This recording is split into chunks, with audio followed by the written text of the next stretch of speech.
లోని దేవుని తాలూకా సిలువని గురించి, శ్రమల గురించి ధ్యానం చేసుకోవడానికి దేవుడు మనకి ఒక చక్కని అవకాశాన్ని, ధన్యతను, భాగ్యాన్ని మనకు అనుగ్రహించారు. సో ఈ యొక్క దినాన్ని మరి ఆయన తాలూకా రక్తం గురించి ధ్యానం చేయాలని ఆశిస్తూ ఉన్నాను. నేను లేఖన భాగంలోని హెబ్రీకి రాస్తూ పౌల్ గారు 9వ అధ్యాయంలోని 22వ వచనంలోని చక్కని మాట రాస్తూ ఉన్నారు.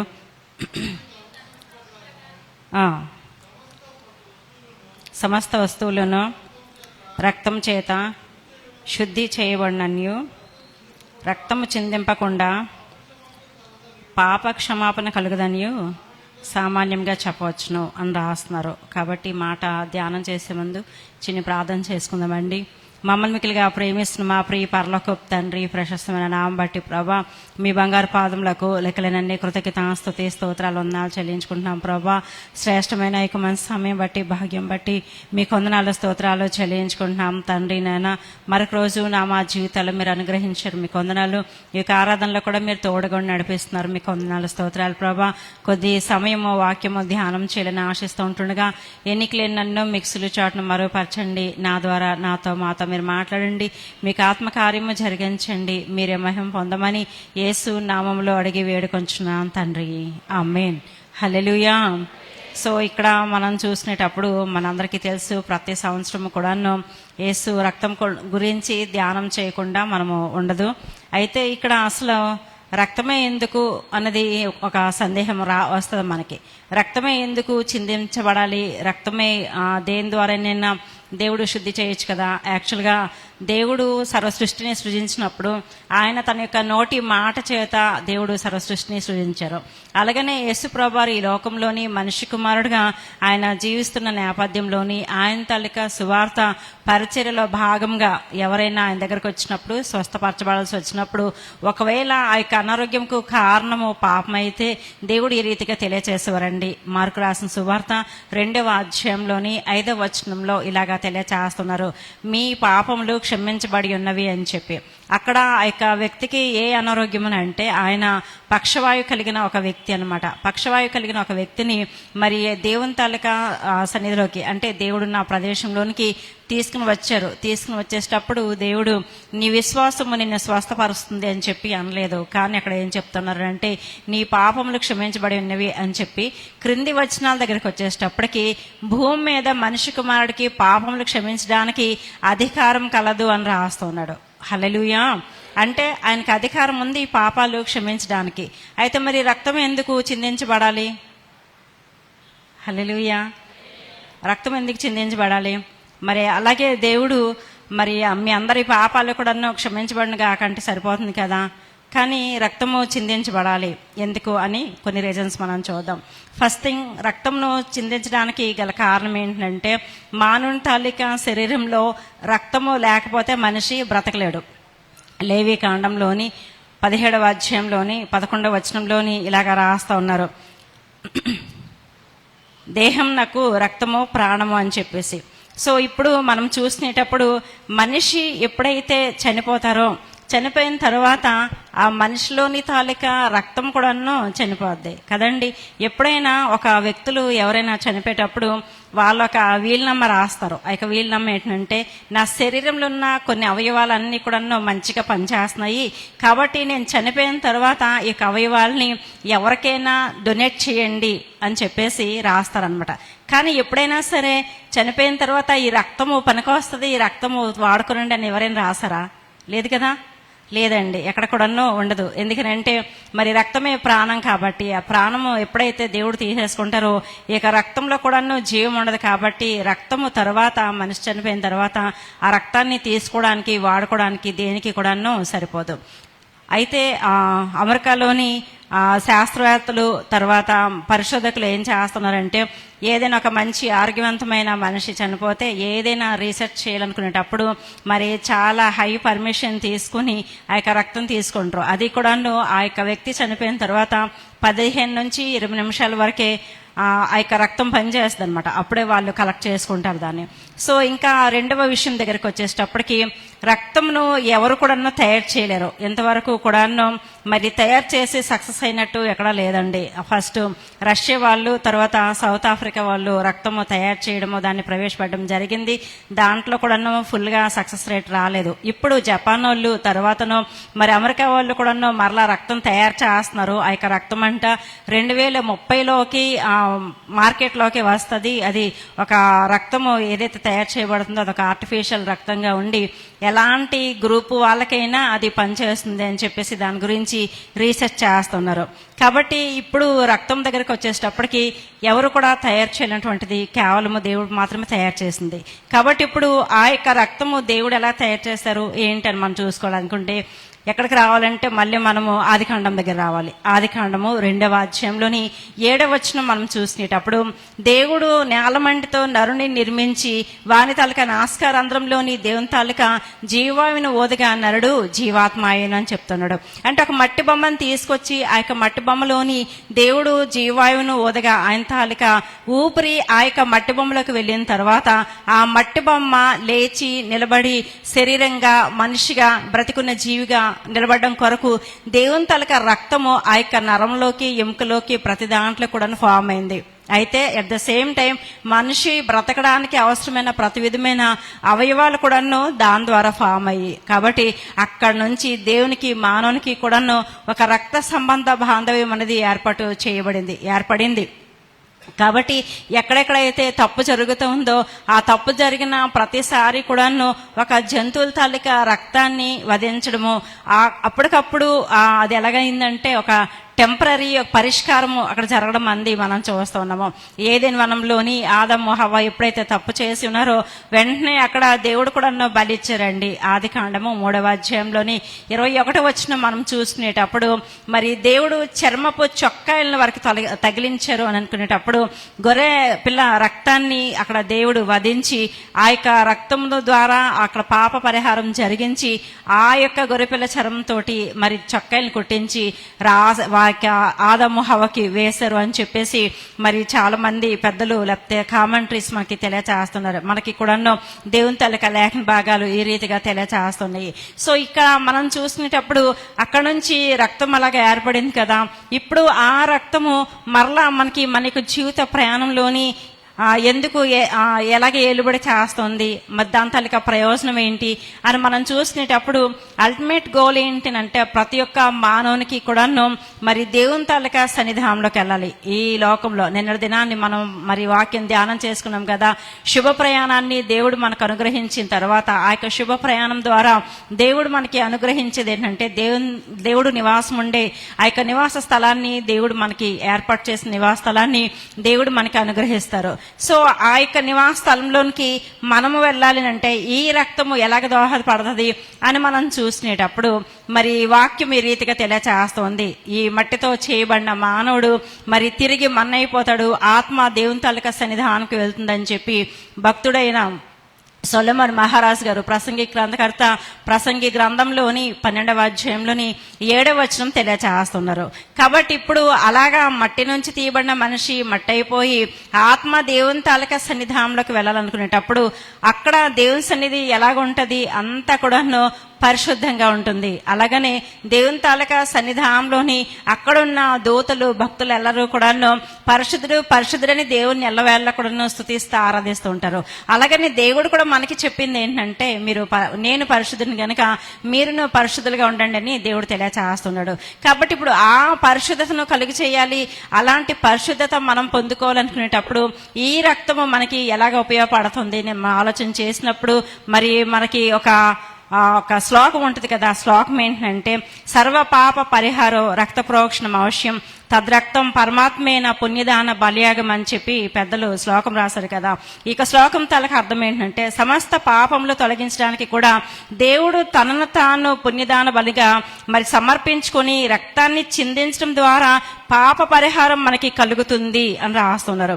కాబట్టి ఇప్పుడు అల్టిమేట్ గా మరలా మన తాలూకా పాపములన్నీ కూడాను సంపూర్తిగా పరిశుద్ధపరచబడి మన యొక్క ఆత్మలు దేవుడు ఉండే స్థలంలో ఉండడానికి దేవుని తాలూకా రక్తమే మనకు అవసరమైందండి. హల్లెలూయా, హల్లెలూయా. కాబట్టి ఆ దేవుడు కూడాను చాలా ప్రత్యేకంగా పరిశుద్ధుడిగాని ఈ లోకంలోనికి జన్మించారు. ఇప్పుడు ఆ మొదటి ఆదాం తాలూకా జన్మ మనం చూసాము. మట్టితో చేయబడి దేవుని తాలూకా రక్తం చేత మానవునిగాని రూపుదిద్దుకున్నాడు. ఇప్పుడు కడపటి ఆదాము మన పాపలను తీసివేయడానికి వచ్చిన ఈ యొక్క ఆదాము తాలూకా పుట్టిక మనం చూసినప్పుడు లోకరాసిన సువార్తలోని మొదటి అధ్యాయంలోని 34, 35 వచనాలు మనం చూసినప్పుడు అక్కడ ఇలాగ రాస్తారు. ఆ మరియ అడుగుతారు కదా, ఏమని అడుగుతారనంటే, మరి నేను పురుషుని ఎరుగని దాన్ని కదా, నాకు ఎలాగా గర్భఫలం వస్తుంది, నేను ఎలాగా మరి దేవుణ్ణి కన్సీవ్ అవ్వగలను అని చెప్తునేటప్పుడు, మరి పరిశుద్ధాత్మ నీ మీదకి వచ్చును, సర్వోన్నతిని శక్తి నిన్ను కమ్ముకుని గనుక పొట్టబో శిశువు పరిశుద్ధుడే, దేవుని కుమారుడు అనబడును అని చెప్తున్నారు.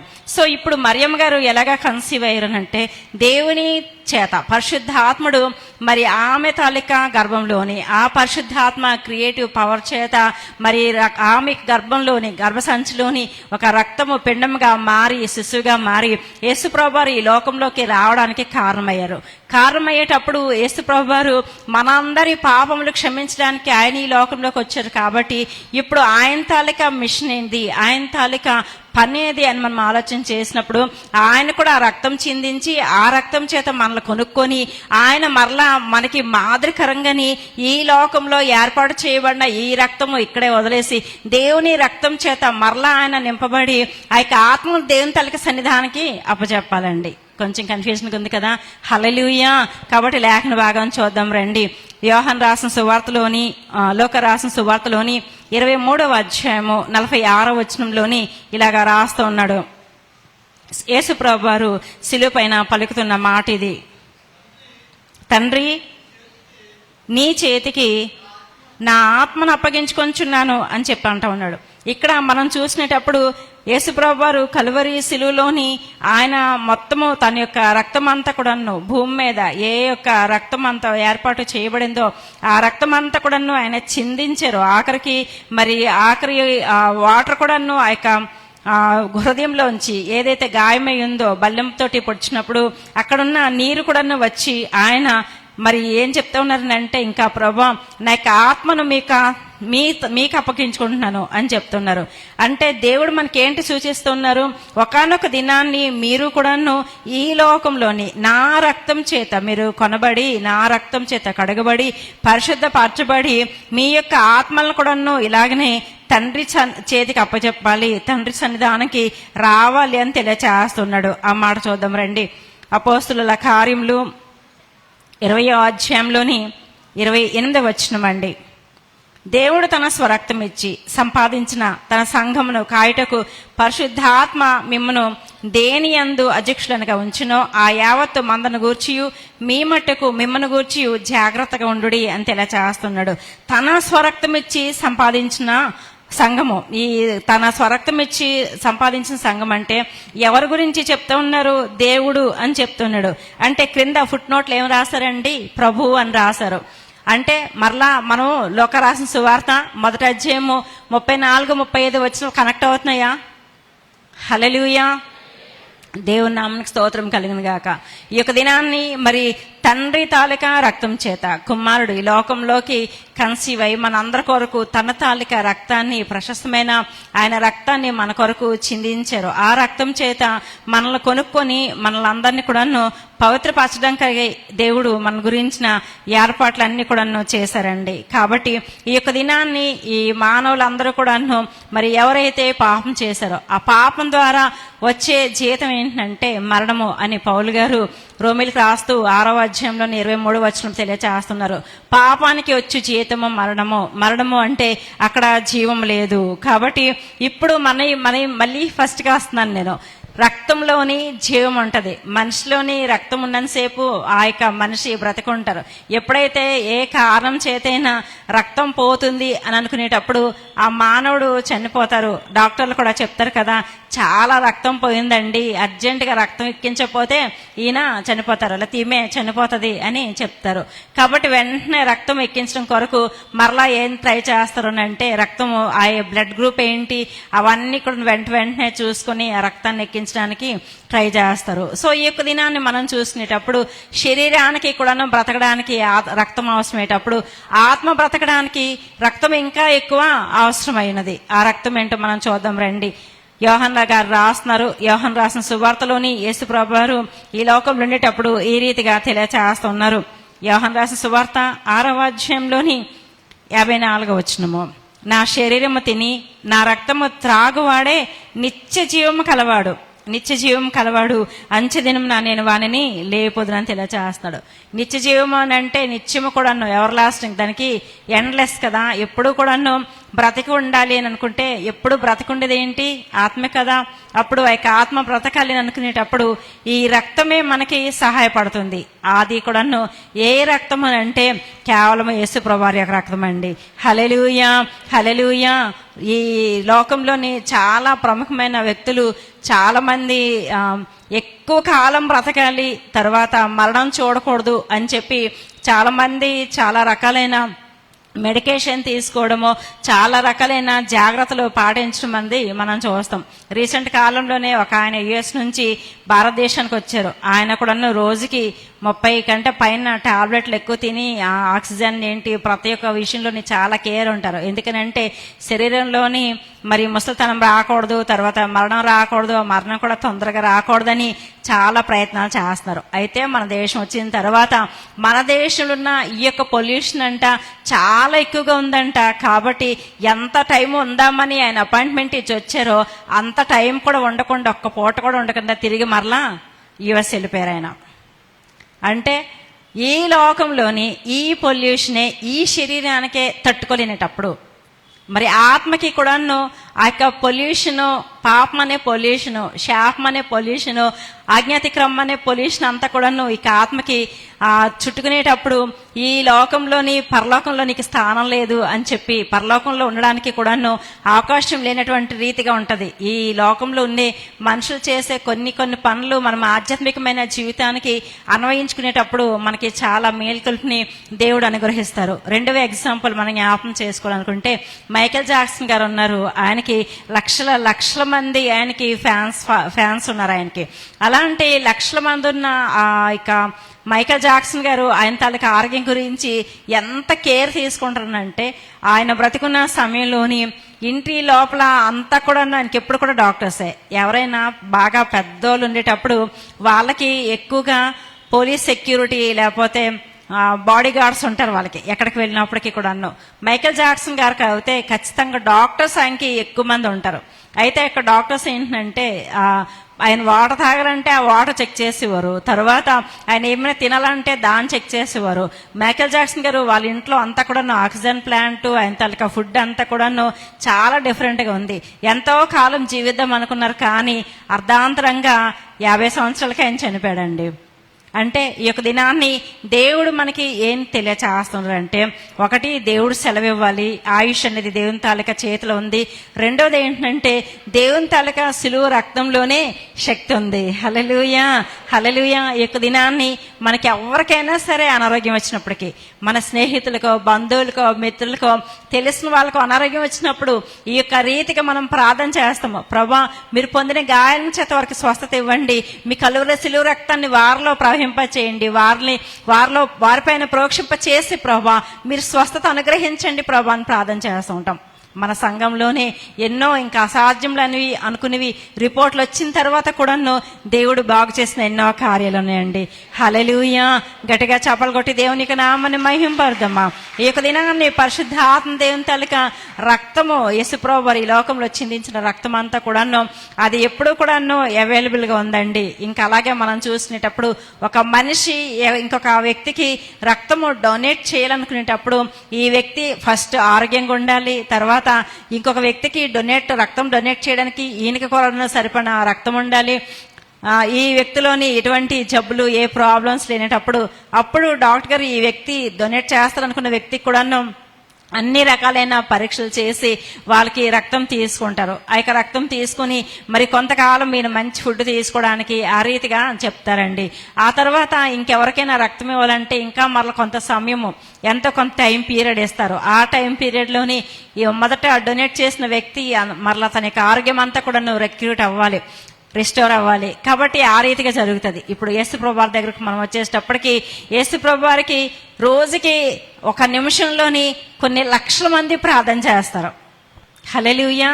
కొన్ని లక్షల మంది ప్రార్థన చేస్తూ ఆ లక్షల మందిలోని కొన్ని వేల మంది అయినా సరే ఈ క్షణంలోని ప్రభా నీ రక్తం చేత నేను కడగబడాలి, ఈ క్షణంలోనే నీ రక్తం చేత నేను నింపబడాలి, ఈ క్షణంలోనే నీ రక్తము నా యొక్క జీవితంలో పనిచేయాలి, ఈ క్షణంలోనే నీ రక్తము మా యొక్క జీవితంలోని అన్ని కోణాల్లో పనిచేయాలని చెప్పి ఇన్ని లక్షల వేల ప్రార్థనలు దేవుని దగ్గరికి వెళ్ళేటప్పుడు ఆ దేవుడు ఆ యొక్క సమయంలోనే అంతమందికి, అన్ని లక్షల మందికి వివిధ ప్రాంతాల్లోని వివిధ సమయాల్లో కూడాను అవైలబుల్గా ఉండే దేవుడు యేసుప్రభు వారు మాత్రమే.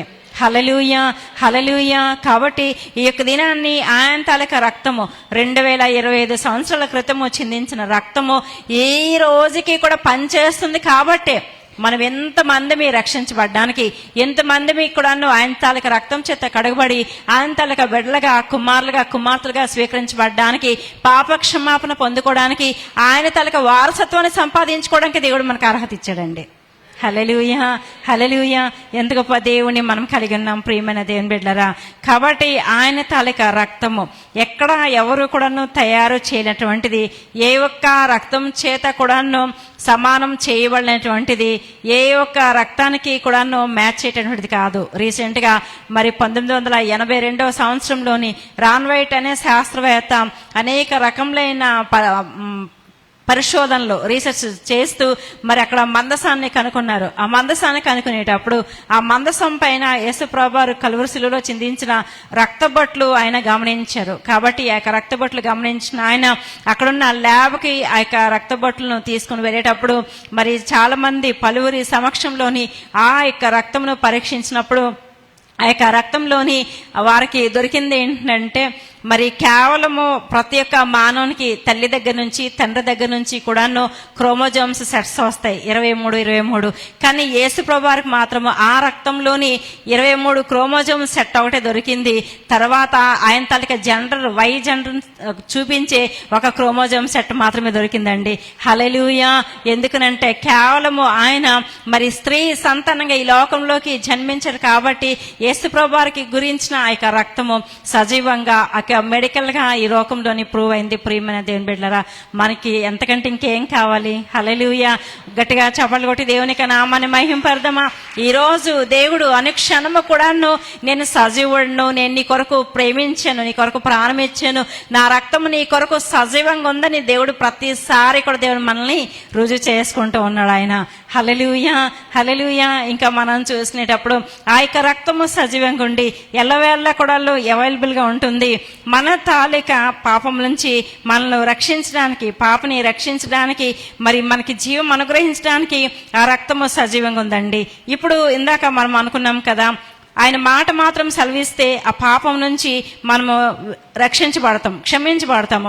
అయితే ఈ రక్తం ఎందుకు అని మనం ఆలోచన చేసినప్పుడు జీవం కావాలి. ఎందుకనంటే పౌలు భక్తుడు తెలియచేస్తున్న రీతిగా మనం మన అపరాధముల చేతను, పాపం చేతను చచ్చిన వారంగా ఉంటున్నామని చెప్తున్నాడు.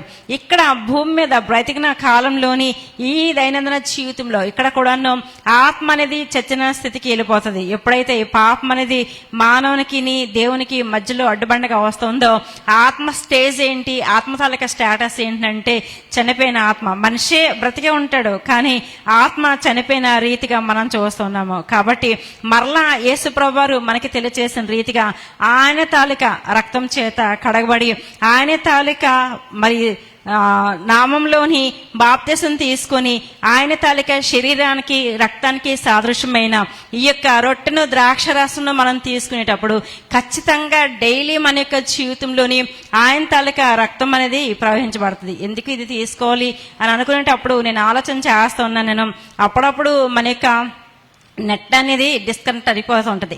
డిస్కనెక్ట్ అయిపోయి మరలా మనము అది రీఫ్రెష్ చేసేటప్పుడు అది ఏమంటే తెలుసా, రీకనెక్టింగ్ అని వస్తుంది కదా. హల్లెలూయా.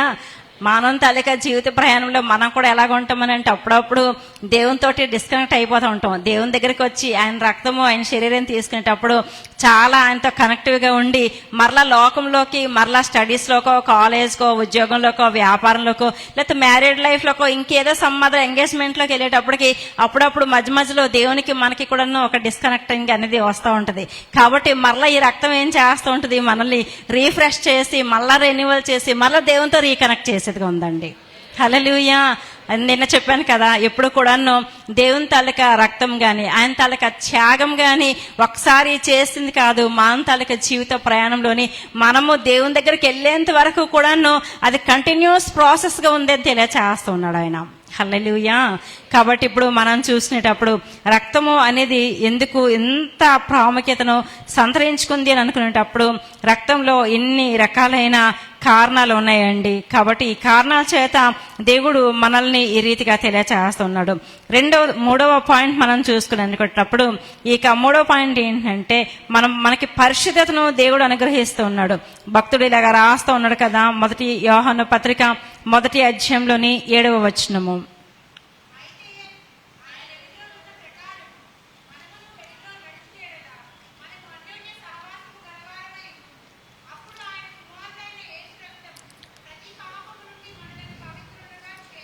యేసు రక్తము ప్రతి పాపం నుండి మనలను పవిత్రులనగా చేస్తుంది. అయితే ఎందుకు ఈ పాపం నుంచి మనకి ఎంత పవిత్రత కావాలి, ప్రతి పాపం అంటున్నాడు కదా. మామూలుగా జనరల్గా మనము ఆలోచన చేసేటప్పుడు ఓన్లీ పాపమే అని చెప్పుకుంటాం ఎప్పుడు కూడాను. కానీ ఇక్కడికి వచ్చేటప్పటికి ప్రతి పాపం అని చెప్తున్నాడు. ఆ ప్రతి పాపంలోని ఆయన తాలూకా ఉద్దేశం ఏంటి అని మనం చూసినప్పుడు మరి ఆయన యొక్క ప్రతి ఒక్క గాయము వెనుకతలు ఉన్న మన తాలూకా పాపాలన్నీ కూడాను జ్ఞాపకం చేయబడతాయండి. తలంపుల ద్వారా, చూపుల ద్వారా, వినికిడి ద్వారా, మాటల ద్వారా, చేతల ద్వారా, నడతల ద్వారా, మరి సమస్త ప్రవర్తన ద్వారా, భక్తిహీనత ద్వారా, ఇంకా ఆయన ఇంకా క్వాలిటీస్ చెప్తారు కదా పౌలు గారు, భక్తిహీనులుగా ఉన్నాం, మనము పాపులుగా ఉన్నాము, బలహీనులుగా ఉన్నాము, శత్రువులుగా ఉన్నాము అని చెప్పి ఇవన్నీ కూడా పాపం లెక్కలోకి, ప్రతి పాపంలోకి లెక్క వస్తే యేసు ప్రభువారి యొక్క రక్తం ఏం చేస్తుందంటే వీటన్నిటిని కూడాను మరి కడుక్కుంటూ వస్తుందండి. ఎప్పుడైనా మనము ఈఎంఐలు తీసుకుంటే ఒక ఈఎంఐ కట్టామనుకోండి, వెంటనే ఆడ ఏం చెప్తాడంటే ఇంకా నీకు ఇన్ని ఈఎంఐలు బాకీ ఉన్నాయని చెప్తాడు. అవునా కాదా? హల్లెలూయా. కాబట్టి అన్ని ఈఎంఐలు కూడా మనం కడితే అప్పుడు అన్ని ఈఎంఐలు కట్టేసి క్లియర్ అయిపోయిన తర్వాత మనకు ఒక రసీదు ఇస్తాడు, మీవన్నీ క్లియర్ అయిపోయిందండి ఇప్పటికే అని చెప్పేసి. లైక్ వైజ్ ఇప్పుడు దేవుని యొక్క దృష్టిలో కూడాను ఎక్కడ ఏది ఒక్కటి కూడా మనకు గుర్తుంది, గుర్తులేంది ఏది కూడా ఒక్కటి కూడా ఉండకూడదని దేవుడి యొక్క గ్రంథంలోని ప్రతిదీ లిఖించబడుతుంది. కాబట్టి అవన్నీ ప్రతి పాపం కూడా మనకి ఎక్కడ కూడాను, ఎక్కడ చిన్న ఇంత పిసరు కూడాను అపవిత్రం లేకుండా దేవుడు అన్ని కూడా కడుగుతారంట. కాబట్టి ఆ కడిగేటప్పుడు మనకి పరిశుద్ధతను దేవుడు అనుగ్రహిస్తారు. ఆ పరిశుద్ధతను అనుగ్రహిస్తూ ఉన్నారు కాబట్టి ఆయన పరిశుద్ధుడు, ఆయన లోకం పరిశుద్ధము. కాబట్టి ఆ పరిశుద్ధ రక్తంలో, ఆ యొక్క పరిశుద్ధ పట్టణంలోని మన గురించి ఎలాగా స్టేట్మెంట్ వేస్తూ ఉన్నారు. రండి చూద్దాము.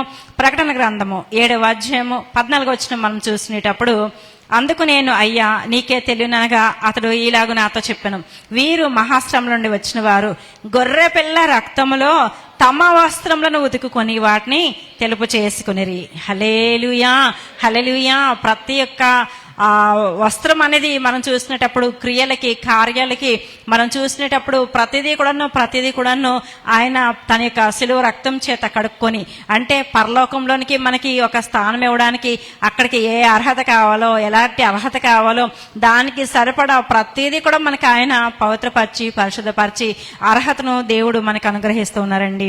హల్లెలూయా, హల్లెలూయా. కాబట్టి ఈ రక్తము ఈ రీతిగా పనిచేస్తుంది. మూడవది ఏంటంటే పవిత్రతను అనుగ్రహిస్తూ ఉంది. పవిత్రత ద్వారా పరలోకంలో అక్కడ పరిశుద్ధులతోటి మనకి కూడాను మరి స్థానాన్ని అనుగ్రహిస్తూ ఉంది.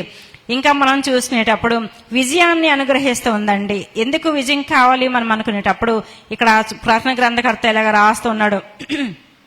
ప్రకటన గ్రంథము 12వ అధ్యాయము 11వ వచనము, వారు గొర్రెపిల్ల రక్తమును బట్టి తామిచ్చిన సాక్ష్యమును బట్టి వానిని జయించున్నారు అని రాస్తున్నారు. ప్రకటన గ్రంథము 12వ అధ్యాయం 11వ వచనము. ఇక గొర్రెపిల్ల రక్తం బట్టి మనకి గొప్ప విజయము అనుగ్రహించబడుతూ ఉంది అని తెలియచేస్తున్నారు. అవును కదా, ఈ లోకంలోని మనకి ఇప్పుడు ఎంత ఇలాగ వాక్యం విని చక్కగా ఇక్కడ ప్రార్థన చేసుకుని, ప్రభా ఈ రోజు నుంచి నిజంగా నేను నా మాటల్లోని, నా తలంపుల్లో, చూపుల్లో, ప్రతి ఒక్క విషయంలో కూడాను నేను చాలా పరిశుద్ధంగా జీవిస్తాను ప్రభా అని చెప్పేసి గట్టిగా నిర్ణయం తీసుకొని ఇక్కడ గేటు దాటక ముందే ఏదో ఒక ఫోన్ మనకు రాగానే వెంటనే వస్తాడు. అక్కడ వచ్చి వెంటనే మనకు కోపం రావడమో, చిరాకు రావడమో ఏదో ఒకటి వస్తుంది. ఆ తర్వాత ఇంకోటి ఏదో అసమాధానం వస్తుంది. ఇంకా ఏదో ఒకటి అబద్ధం ఆడడం ఏదో ఒకటి జరుగుతూ ఉంటుంది. లేకపోతే ఇంటికి వెళ్ళాక, లేకపోతే ఎక్కడో ఒక చోట ఇలాగా. అంటే ఎప్పుడైతే మనం దేవుని తాలూకా సన్నిధానంలో ఒక మంచి తీర్మానము, ఒక బలమైన తీర్మానం ఎప్పుడైతే చేసుకుంటామో ఆ తీర్మానంను ఎలాగైనా చెడగొట్టాలని చెప్పేసి అపవాది 24 గంటలు కూడాను తిరుగుతూ ఉంటాడంట. వాక్యం పేతురు గారు ఇలా రాస్తున్నాడు. పేతురు గారు రాసిన మొదటి పత్రిక 5వ అధ్యాయంలోని 8వ వచనం మనం చూసినప్పుడు, మీ విరోధి అయిన అపవాది గర్జించే సింహం వలె ఎవరిని మృంగుదునా అని చెప్పి వెతుకుతా తిరుగుతూ ఉన్నాడంట. హల్లెలూయా. కాబట్టి అలాగ వెతికితే తిరుగుతునేటప్పుడు ఈ రక్తము ద్వారా మనకి జయం కలుగుతుంది. ప్రతిసారి కూడా మనము ఏసు రక్తమే జయం, సిలువ రక్తమే జయం అనేది ఉచ్చరిస్తూ ఉండాలి. ఉచ్చరిస్తున్న నేపథ్యంలోని ఆ యొక్క ఏసు రక్తము, ఆ యొక్క సిలువ రక్తం మనకి ఏం చేస్తుందంటే అపవాది వేసిన ప్రతి విధమైన చిక్కుల నుంచి, ప్రతి విధమైన బంధకాల నుంచి మనకి విడుదల అనుగ్రహిస్తున్నారండి. అది కూడా చూద్దాం రండి. యోబు రాసిన గ్రంథంలోని యోబు గ్రంథము 1వ అధ్యాయం 10వ వచనము.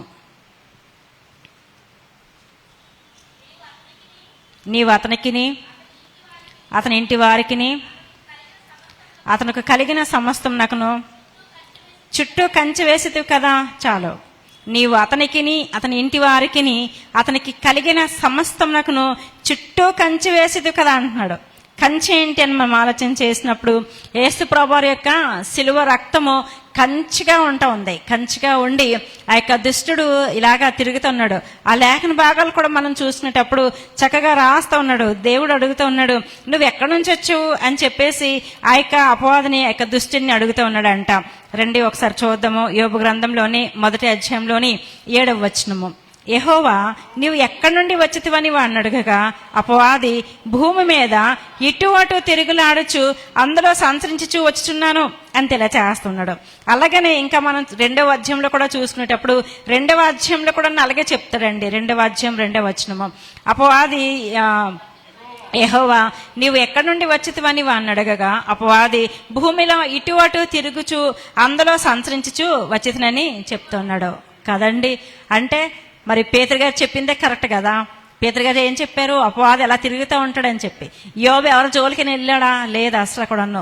ఆయన కంప్లీట్గా దేవుడు అంటే భయము, భక్తి, నీతిమంతుడు అన్ని గుడ్ క్వాలిటీసే. ఆయన, తన కుటుంబము, తన బిడ్డలు అందరూ కూడాను అలాగుండే నేపథ్యంలోని ఈ అపవాది ఏం చేస్తున్నాడు? తిరిగి ఈ యోబు జోలికి వస్తూ ఉన్నాడు. ఈయన ఎంత నీతిమంతుడు కదా, ఇలా గుండిపోతే ఎలాగైనా నేను చెడిపేసి ఇతని తాలూకా భక్తి అంతా కూడా నేను చెడగొట్టియాలి. ఇతని తాలూకా భక్తి అంతా కూడాను ఒక భక్తిహీనుడిగా మార్చేయాలి, దేవునికి శత్రువుగా మార్చేయాలి, దేవునికి విరోధిగా మార్చేయాలి. ఇతడు నా రాజ్యానికి వారసులు అవ్వాలి కానీ దేవుని రాజ్యానికి వారసులు అవ్వకూడదు అని చెప్పేసి ఈ రీతిగా ఇలాగ ట్రై చేస్తున్నాడు. అయితే దేవుడు ఏం చేస్తున్నాడు అంటే ప్రతి దాని మీదకి కూడా ఆయనకి ఆ అధికారం అనుగ్రహించాడు, ప్రాణం మాత్రం తీయొద్దు అని చెప్పేసి.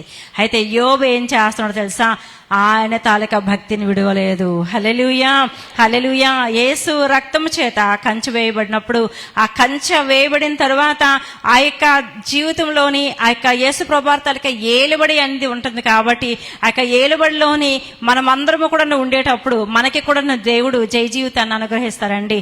క్లియర్గా రాస్తా ఉన్నాడు యోహాన్ గారు రాసిన పత్రిక, మొదటి పత్రికలోని 4వ అధ్యాయము 4వ వచనం మనం చూసినప్పుడు లేఖన భాగం ఈ రీతిగా తెలియచేస్తుంది. మీలో ఉన్నవాడు లోకంలో ఉన్నవాని కంటే చాలా గొప్పవాడు అని తెలియచేస్తుంది. ఇప్పుడు ఈ లోకంలో ఉన్నవాడు ఎవరు అంటే మన సాతాను, అపవాది, ఈ దుష్టుడు 24 గంటలు కూడా చెరుపుదామని తిరిగేటప్పుడు ఈ యొక్క అపవాదిని అంతా కూడా జయించిన యేసు ప్రభువారు మనలో ఉండి మనకేం చేస్తున్నాడంటే ఆయన తాలూకా సిలువ రక్తంను మనలోకి ప్రవహింపచేసి, ప్రోక్షింపచేసి మన తాలూకా శరీరాత్మ ప్రాణాలకు చుట్టూ కంచి వేసి మనకి జయ జీవితాన్ని అనుగ్రహిస్తూ ఉన్నాడండి.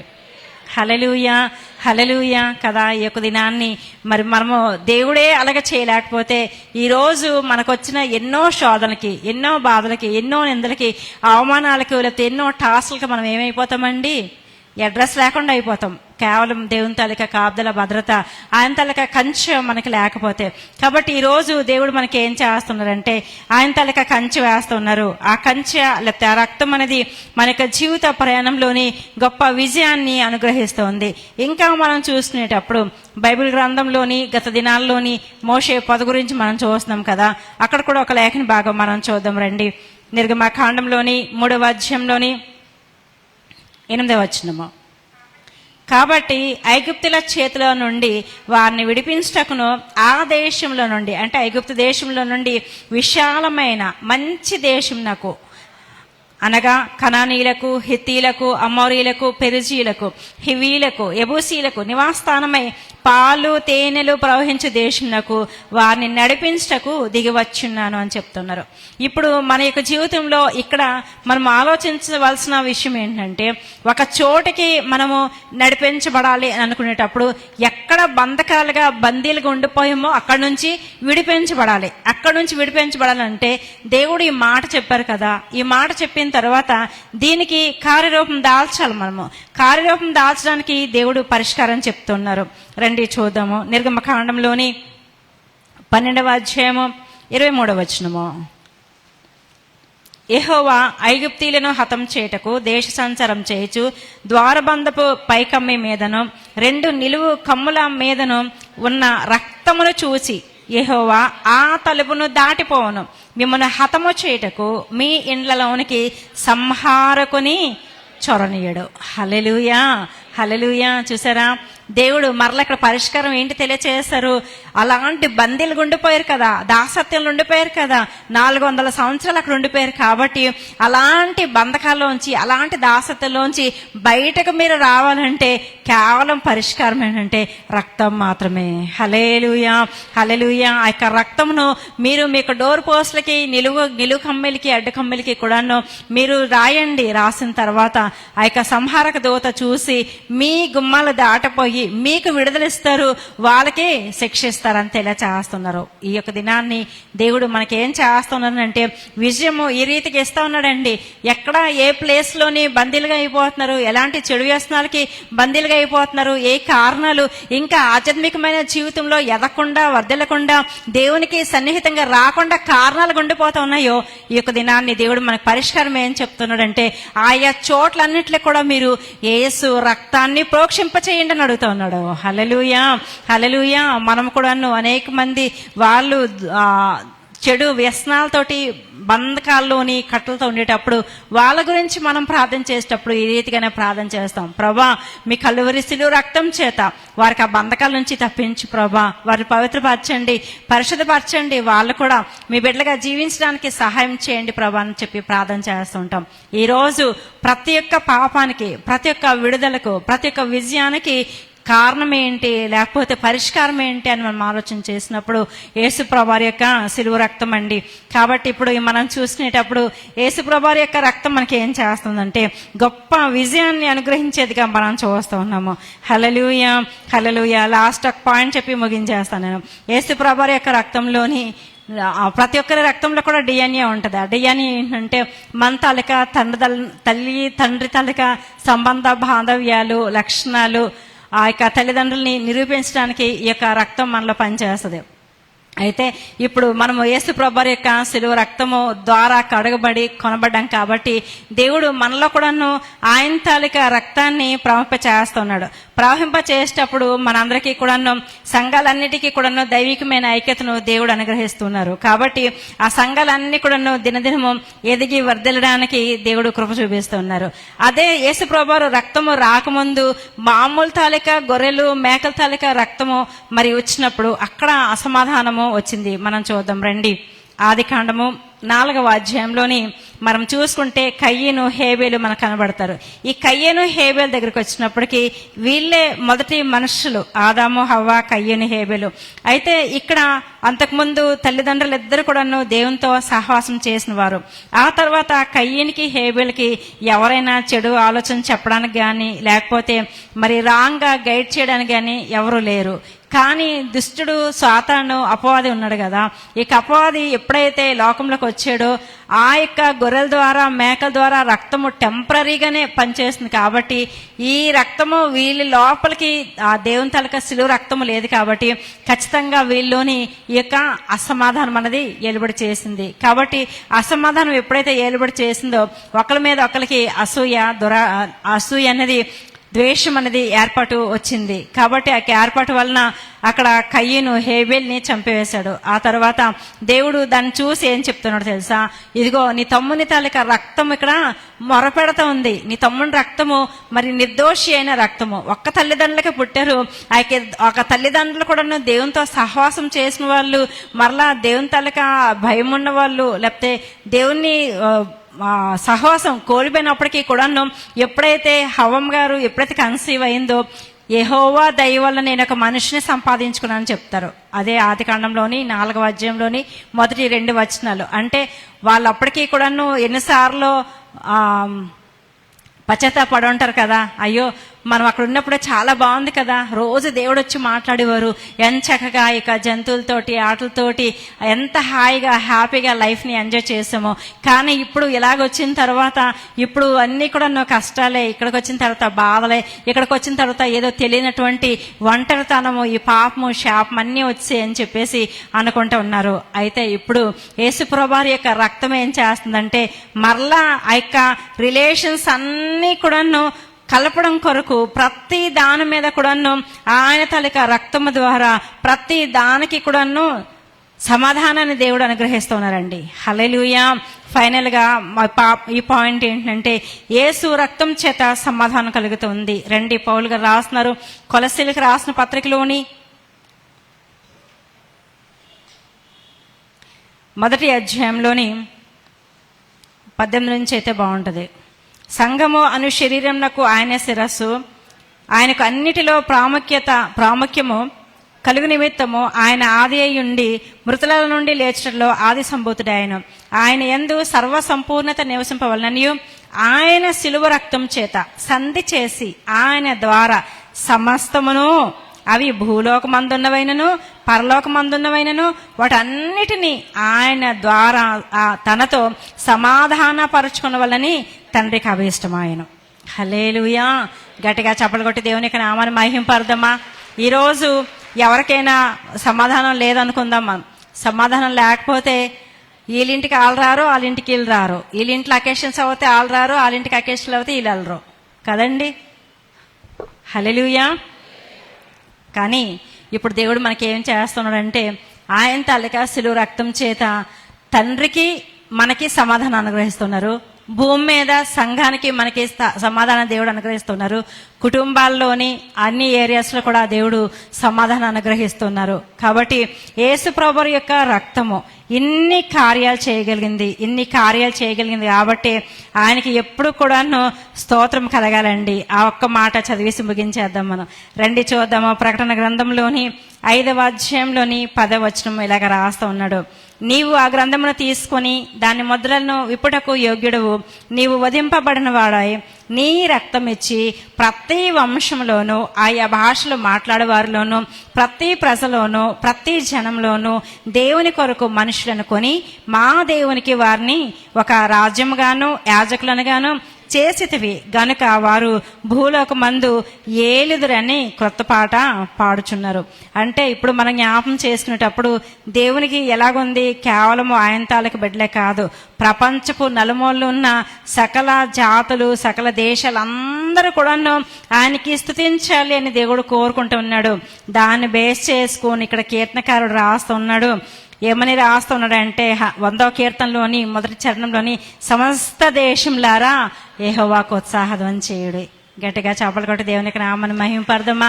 సమస్త దేశాలు, జాతులు, మతాలు, కులాలు ఏ భేదం లేకుండా దేవుడు ప్రతి ఒక్కరి కొరకు ఆయన తాలూకా రక్తాన్ని చిందించి మనల్ందరినీ కూడాను కొనుక్కున్నారు. ఈరోజు మన యొక్క విలువ లెక్కలేనట్టు విలువ. యేసుప్రభు వారి తాలూకా రక్తము ఎంత విలువైందో దానికి ఎవరైనా విలువ కట్టగలిగితే మన తాలూకా విలువ కట్టగలుగుతారు. మనం ఆయన తాలూకా రక్తం చేత కొనబడి, పరిశుద్ధపరచబడి, సమాధానపరచబడి, పవిత్రపరచబడి, పరిశుద్ధంగా తీర్చబడి ఆయన తాలూకా సన్నిధానంలోని ఆయన తాలూకా మరి నివాస స్థలంలో నివసించడానికి యోగ్యతను, అర్హతను అక్కడున్న దూతలందరితో కలిసి స్తుతించడానికి, ఆరాధించడానికి గొప్ప ధన్యతను, భాగ్యాన్ని అనుగ్రహించారు. కాబట్టి మరి ఇక్కడ మనం నేర్చుకోవాల్సింది ఏంటంటే ఈ రక్తము కేవలం మనము 24/7 ఉపయోగించుకోవడం మాత్రమే కాదు, కానీ ఎల్లవేళ్ళ కూడాను కృతజ్ఞతాస్తుతి చెల్లించాలి. ఫస్ట్ ఇక్కడ అలవాటు ఉంటే అక్కడికి అలవాటు అవ్వద్దు. మనకి 3 రోజులు కృతజ్ఞతాస్తుతి కూడి కనిపెట్టాను, స్తుతి నైవేద్యం అని.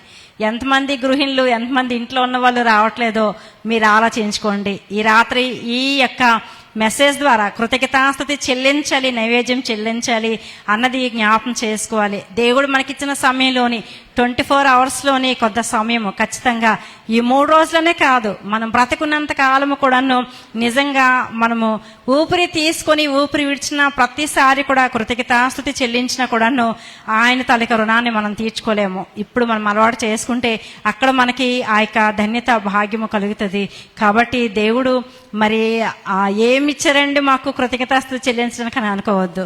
ఇచ్చిన దానికి, ఇస్తున్న దానికి, ఇవ్వబోతున్న దానికి కూడాను కృతజ్ఞతాస్తుతి చెల్లిస్తూ కృతజ్ఞతా భావం కలిగినప్పుడు మనకి జీవితంలోని ఏమున్నా లేకపోయినా కూడాను ఎప్పుడు కూడా తృప్తిగా, సంతోషంగా మన ముఖంలోని నవ్వు, ఆనందం ఉంటుంది. కాబట్టి ఆ రీతిగా దేవుడు నిజంగా మీకు దీవెనలు, ఆనందాలు అనుగ్రహించి ఆరోగ్య బలాలని, క్షేమాన్ని అనుగ్రహించాలి అని ఆశిస్తున్నాను. నేను ఈరోజు ఈ వాక్యం చెప్పడానికి అవకాశం ఇచ్చిన కుటుంబానికి వందనాలు. ఈరోజు ఆ బాబు బర్త్డే, మరి దీవెనలన్నీ కూడాను ఆ కుటుంబానికి దేవుడు అనుగ్రహించిన కోరుకుంటూ కొద్ది మాటలు ముగిస్తున్నాను. Thank you and God bless you.